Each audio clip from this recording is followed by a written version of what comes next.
Welcome. Baruch atah Adonai Eloheinu melech haolam asher kitshanu b'mitzvotav v'tzivanu la'asok b'divrei Torah. I mean, So again, we're sort of going over in this section of Mishpatim issues, I think, of social justice and I think decency and kindness and consideration in these kinds of dealings. And this material, of course, is easy to see the beauty of. If you'll excuse my ending a sentence with a preposition. Of course, there was that story about Churchill who was accused of ending a sentence with a preposition, and he said, "You're right. That's something up with which I will not put." So, im chavo tachbol. So we are talking about lending money, and the situation appears to be someone who is in need of it from a financial, not business point of view, but because they're impoverished and they're just in a bad situation financially, and they've come to you and asked if you could lend them money. And in our previous lesson, we had heard that our attitude should be that we're giving it to them as a gift. That should be the way we feel about it, at any rate. So, im chavo tachbol salmat reyacha. If you actually take in pledge the clothing of your friend, your neighbor. So here we go. By the way, re'ah is a Hebrew word that describes friendship. And in fact, there's a beautiful phrase that is used in the wedding ceremony, which talks about how the couple should live as re'im ahovim, as loving friends. It's a beautiful concept. So if you should take it in pledge, he's given you something by way of security, or at least you've insisted on lending this money with security, right? I'll just finish the sentence. So if you're going to seize it, ad bo hashemesh tavshivenu lo. And when the sun sets, you shall return it to him. So Rashi's going to explain what exactly is the situation. Im and chabo, this uses the word collateral okay, well, instead of security. it's more accurate, I think. Collateral. Thank you, Lauren. I appreciate the difference, right? Im chavo tachbo, right? Kol lashon chavala. Any expression that uses this word chavala, eino mashkon b'sha'at halva'a. It means it is not at the time of the loan. This is not the pledge or collateral at the time of the loan. In other words, the money was lent, and no collateral was taken at that time. Ella, however, shemimashkenin et halva'a. But what one does is take on a pledge or take as collateral the loan, right? I think it's et halove.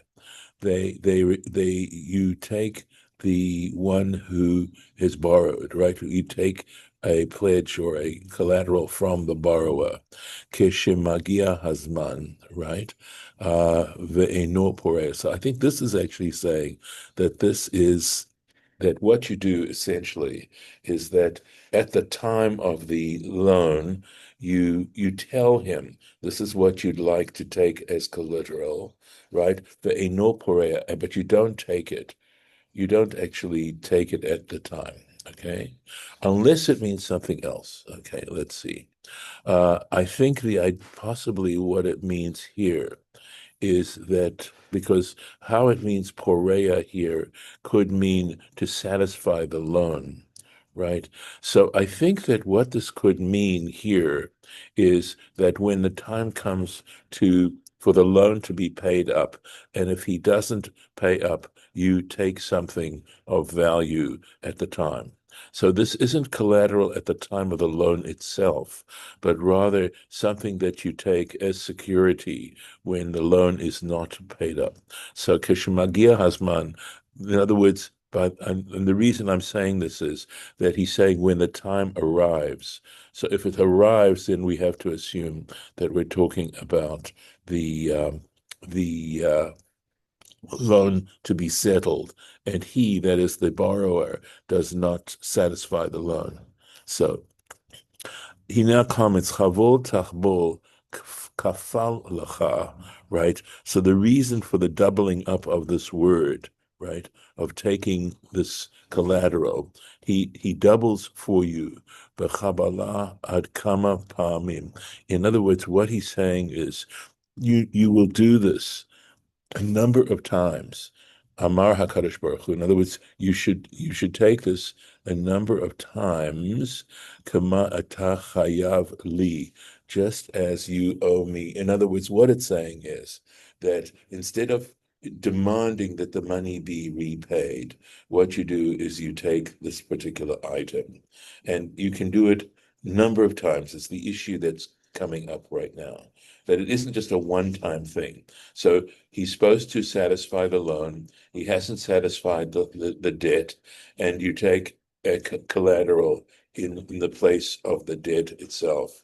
And you should do this any number of times. In other words, until he's finally able to pay up the debt. This is how I'm understanding it. V'harei, so he says, just as you, God is saying, just as you, the one who's lending, you owe me. You owe me. Here's what we're saying. V'harei nafshecha ole or ola etzli. Your soul comes up to me, kol emesh ve'emesh, every evening when you go to bed. So we're learning a little bit of, I might say, normative mysticism here, that there's a sense that what happens when you fall asleep. It's been described in rabbinic teaching as 1,000th part of death, and that they believe that what happened was every evening or every night when you go to sleep, your soul actually goes and presents itself in front of the divine, v'notenet din v'cheshbon, and has to account for itself, right? It has to give an accounting for itself, umitchayevet, and in fact winds up owing, right? So it's interesting, lefanai, right? It's the assumption is, and it's interesting that the word chayav means to owe an item or to owe money, but if you're chayav, it also is used in the context of a mitzvah that you failed to achieve, or if it was a negative in mitzvah that you did, that you violated the mitzvot by doing something that you're forbidden to do, and the word is chayav, right? Owing. It's uh, an interesting way to describe the relationship to our Creator, and that every person, every individual has to, every night when they go to sleep, this is what is happening to their soul. V'ani machzira lacha, but I give it back to you in the morning. Some of you, I'm sure, are familiar with the little prayer that you say on rising. Modeh ani lefanecha. I acknowledge before you, living and eternal God, that you have returned my soul to me in mercy. Great is your faithfulness. The idea that when you go to bed, you might not be getting up in the morning.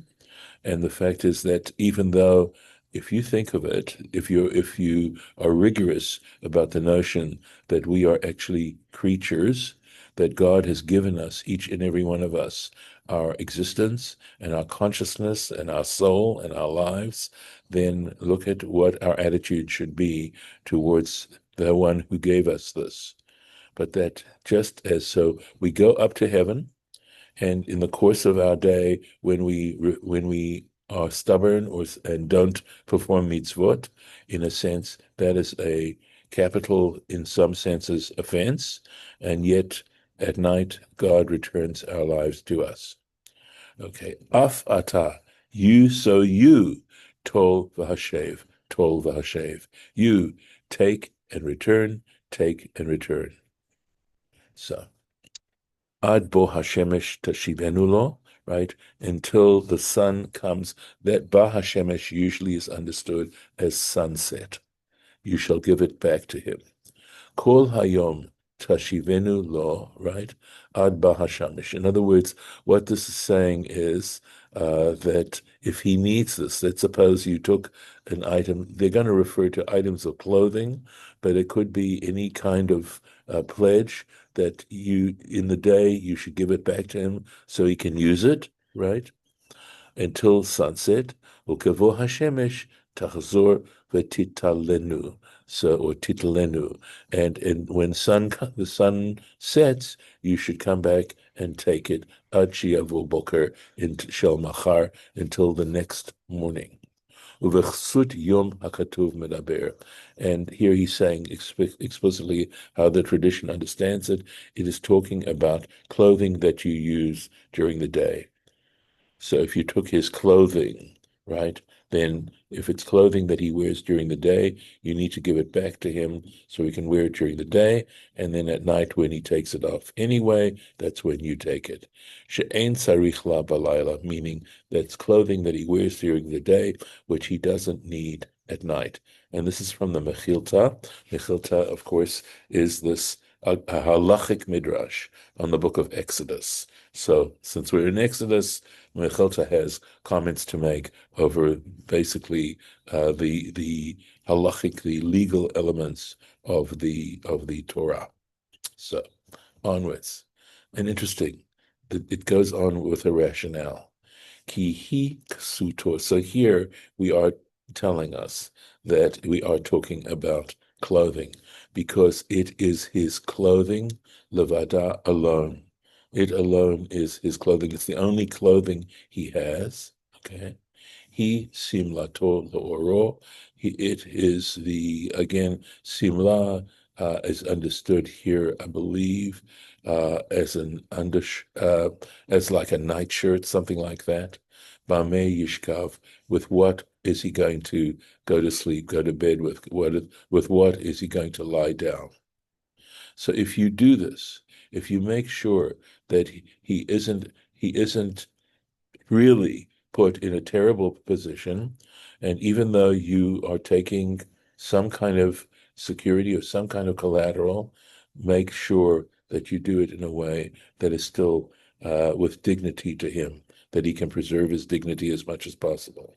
V'haya, and it shall be, ki it's akela. In other words, if you don't do this, if you don't give it back to him, and of course he is now going to be in a terrible situation, if he cries out to me, v'shamati, I will hear him, ki chanun ani, because I am chanun, compassionate, something like that, right?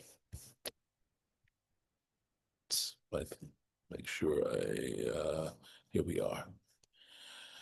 Kihi kasuta, because it is his covering, his kasut, his clothing. Zuch talit. This is referring to a cloak. Simlato zo chaluk. This is referring to his undergarment, his undershirt. Ba'meishkav. With what will he lie down? Lerabot et ha matzah. So because it says with what will he will lie down, well, you lie down on a mattress. So likewise, if you take the mattress as collateral, you make sure he can go to bed comfortable. Interesting, right? These particular elements within the Torah. So this is telling us that this is where the third aliyah, the third reading. We have 7 readings on Shabbat. This is the end of the third reading, and we're starting the fourth. And this note tells you that this is the middle of the book of Exodus. We reach the middle of the book of Exodus in terms of verses. So going on to a new idea. This, of course, is telling you that this is a type of paragraph. Literally, if you were to look in a Sefer Torah, you'd see that there's a space between this word at the beginning of the line and this word which is towards the end of the line. And there's a space in between.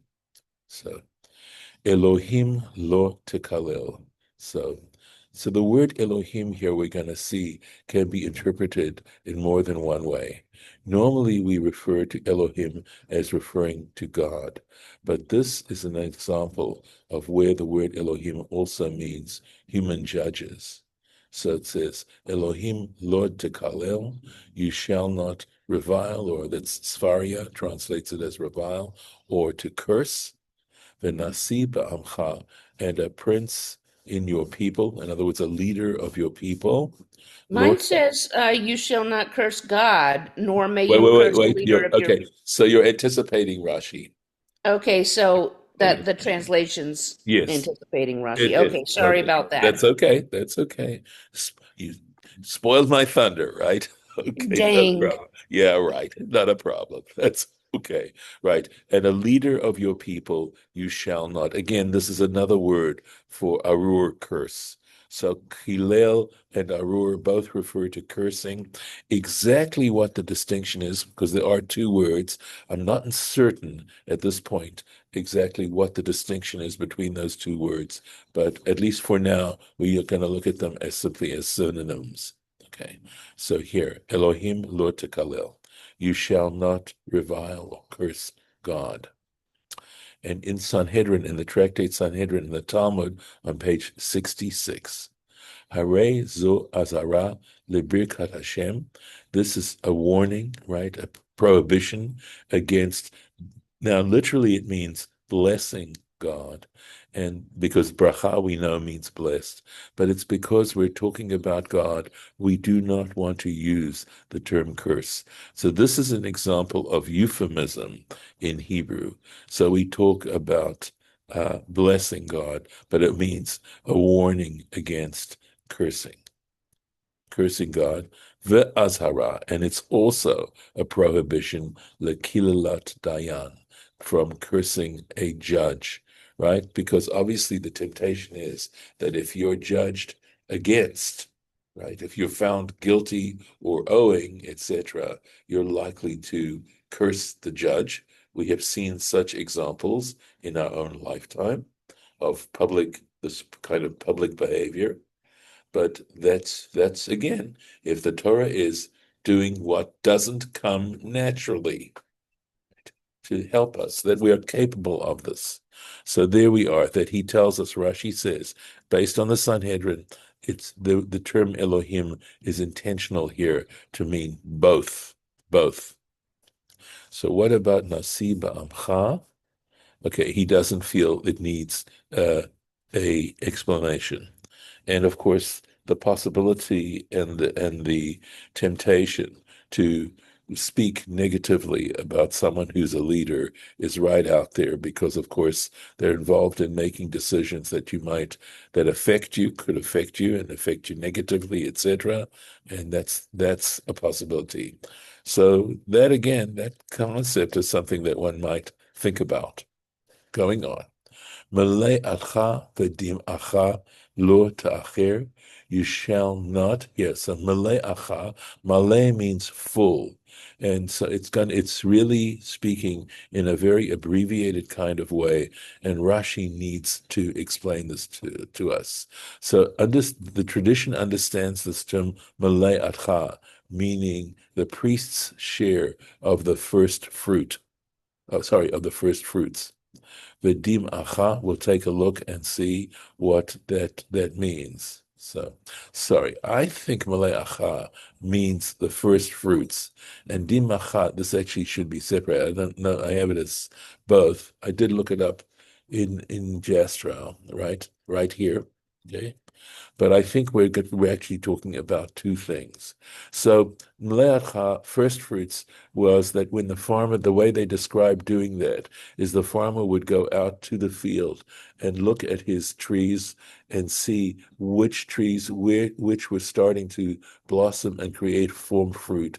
And the very first that he saw, he would like tie a ribbon around it so that he'd know that as it developed, that was actually the first fruit. Those first fruits would be taken up to Jerusalem. We've heard the term quite possibly Bikkurim. That's what we're talking about here. Dim Acha has to do with something called Terumah.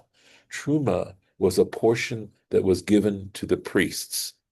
And what happens is that, for example, with grain especially, but it could involve other produce as well, that after the harvest, this would happen after the harvest, and the fruit or the grain was separated and put in piles ready to take to market.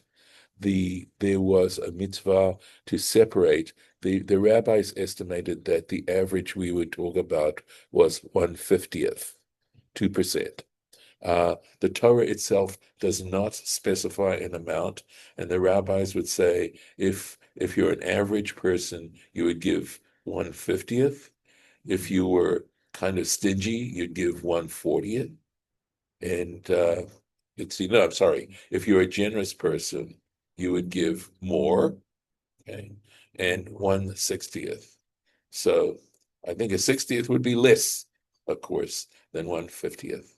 So if you were stingy, you'd give 1/60th. If you were generous, you'd give 1/40th. So, and that would go to the priest. Interestingly enough, Truma had a level of holiness to it. Uh, and that meant that only the priest and his family were allowed to partake of it. The priest had to treat it as a holy object, meaning he had to be careful to make sure that it didn't become impure. He himself or members of his family, if they were impure in some way, they were not allowed to eat it. Okay, so it was treated in a very special way. So that's truma going on. Lo ta'achir, you shall not delay. Exactly what this means, Rashi is going to explain to us. Bechor banecha, your firstborn sons, titen li, you shall give to me. Okay. So, of course, we know that, in fact, firstborn sons were redeemed, right? That is the mitzvah. Let's take a look. Mele'atcha, right? Mele'atcha. Chova hamutelet alecha. This is an obligation that is placed on you. Keshetit male. The reason why it's using the mele'atcha is that when you fill tfu'atcha, when your produce has fully lehitbashel ripened, v'hem bikurim, and the mele'atcha is actually referring to the bikurim, the first fruits. V'dim acha, that refers to hatruma, that is truma. Ve'eni yodea mahu lashon dama. And Rashi says, this is interesting, once in a great while, Rashi will say something personal. And he's saying he doesn't exactly understand. This is what Rashi is saying, appears to be saying, that he doesn't fully understand this term dim'ah, right? So I looked it up, and this is what Jastrow wrote in the Jastrow dictionary. At any rate, Rashi says he doesn't know what the origin and what the meaning is exactly, but he knows it from having studied Talmud, etc. Lo ta'acher, you shall not delay, right? Lo tishane. So this is how the Talmud understands this do not delay. Lo tishane seder hafrashatan. You should not alter the order in which they are separated out. La'acher et hamukdam. That is to make the one that's supposed to be taken first second, right? To delay the early one, ulhaktim et hamauchar, and to precede the one that's supposed to come later. And again, just clarifying. Shelo yakdim truma lebikurim. That is, bikurim are supposed to be taken from the produce first, and not truma. Truma comes after bikurim, after the separation of the truma. You're not supposed to take truma first and then take the bikurim. Uma asar, the truma, nor are you. There's also a tithe that takes place after truma is taken. There's something called the first tithe. The first tithe essentially was a part that went to the Levites. And again, you're not supposed to do these things out of order. Bechor banecha titen li, you shall give your firstborn to me. Lifdoto, that is to say, what are you giving? Lifdoto bechamesh slaim. The way you do that is to redeem that firstborn son with 5 slaim, 5 shekels.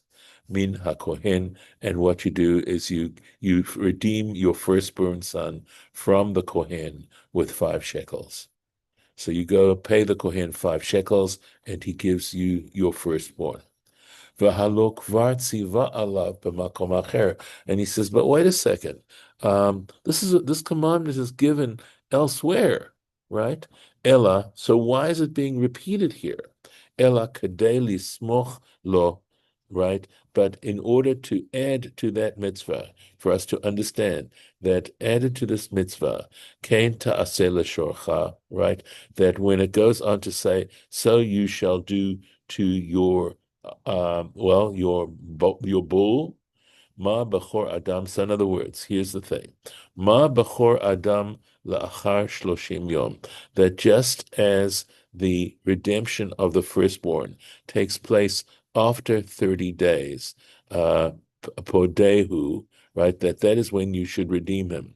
In other words, you after 30 days is when you redeem your firstborn son. Shinemar, how do we know? In Numbers 18, where this is mentioned again, it says, Upeduyav mi ben chodesh, right? Its redemption shall take place after a month, when it's a month old. Tifdeh, you shall redeem it. Af bechor behema daka. Likewise, the firstborn of small cattle, mitapel bo. He does this. He acts upon it. Okay. Shloshim yom, 30 days, v'achar kach, and afterwards, notno lekohen, and after that, he gives it to the kohen. In other words, when it comes to the animals, these small cattle, he after 30 days is when he gives it to the priest. Okay, so you can see in the very next sentence, right?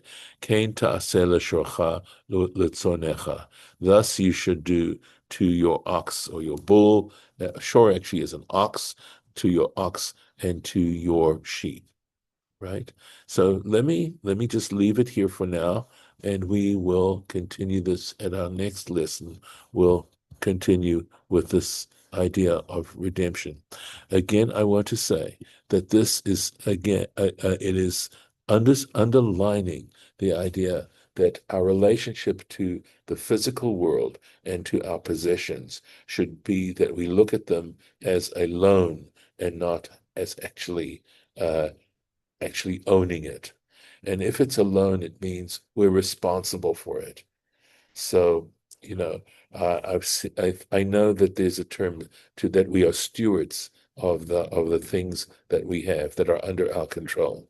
And that's what the Torah is trying to teach us, to have that attitude about our possessions. And I'm going to stop the share.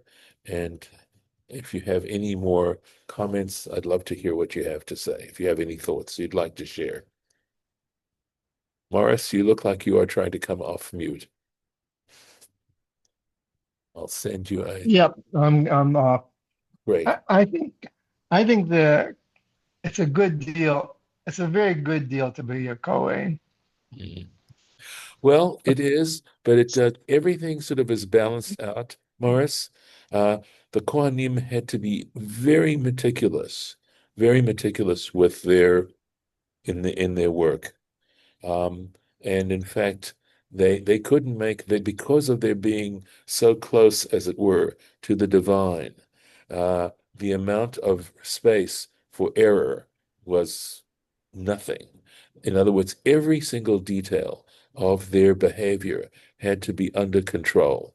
So if, in fact, in general, trying to relate to our Creator involves discipline and learning how to do that, for the Kohanim, that went in spades. And I love to give the example of those soldiers who are members of the armed forces who work at the tomb of the unknown warrior at Arlington Cemetery.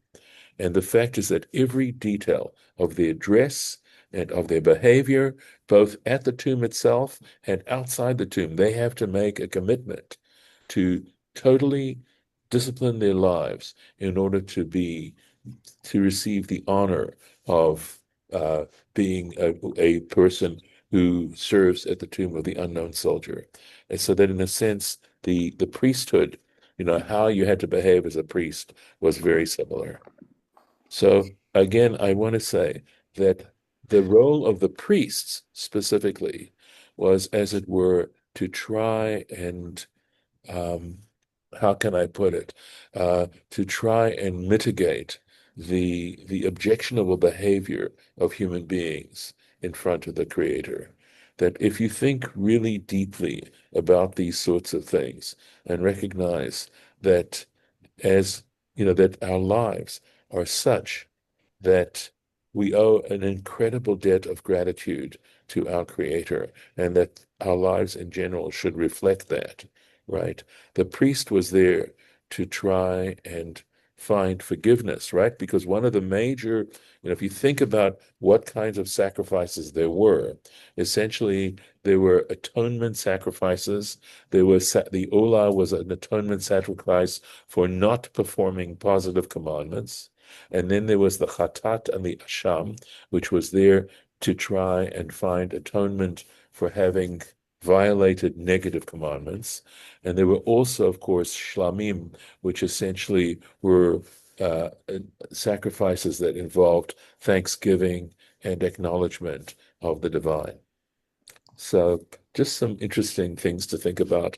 So Rabbi, yeah, yeah. we do have a minion now, I think. I see that. I see that. I don't know if, okay. So what I'd like to do is I will come off the recording, and that way hopefully everyone's comfortable actually appearing in the screen, and we'll say Kaddish. Okay?